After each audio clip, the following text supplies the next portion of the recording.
નમસ્તે, મારું નામ ડૉક્ટર શેની મેઘાણી છે.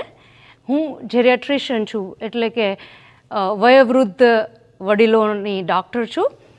છેલ્લા 30 વર્ષથી હું અમેરિકામાં રહું છું, પણ છું તો દીકરી ગુજરાતની અને પૌત્રી ઝવેરચંદ મેઘાણીની.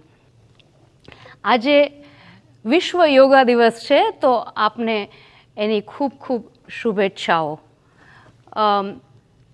આ દિવસની ઘોષણા પાછળ માનનીય પ્રધાનમંત્રી શ્રી નરેન્દ્રભાઈ મોદીજીની ખૂબ ખૂબ પ્રેરણા અને પ્રયાસો છે, તો એમને પણ અમારા ખૂબ ખૂબ ખૂબ અભિનંદન અને ખૂબ શુભેચ્છાઓ. સ્વાસ્થ્યની વાત થાય તો મને થયું કે હું પણ જોડાઉં.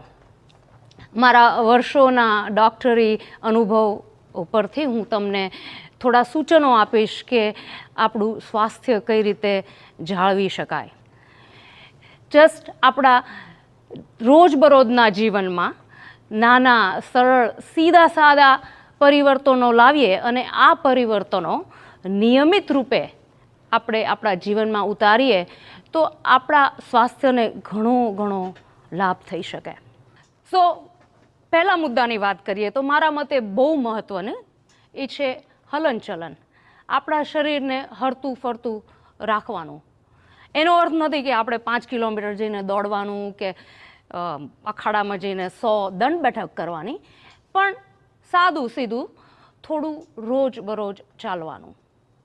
ઘરમાં, શેરીમાં, બહાર આંગણામાં, બગીચામાં, જ્યાં તમને યોગ્ય લાગે ત્યાં ચાલો. સો મન પ્રસન્ન, સંબંધો મજબૂત અને શરીર સારું રહે. આપણને તો બધું મળી ગયું. આપણા ગુજરાતના ઘરનું ખાવાનું તો સાદું સાત્વિક જ હોય, એટલે મારે કંઈ એમાં કંઈ ઉમેરવાની જરાય જરૂર નથી. પણ તમને જે ભાવે એ ખાઓ, ડૉક્ટરના સૂચન પ્રમાણે અને પ્રમાણસર. શરીર જેટલું મહત્ત્વનું છે એટલું જ આપણું મગજ અને મન.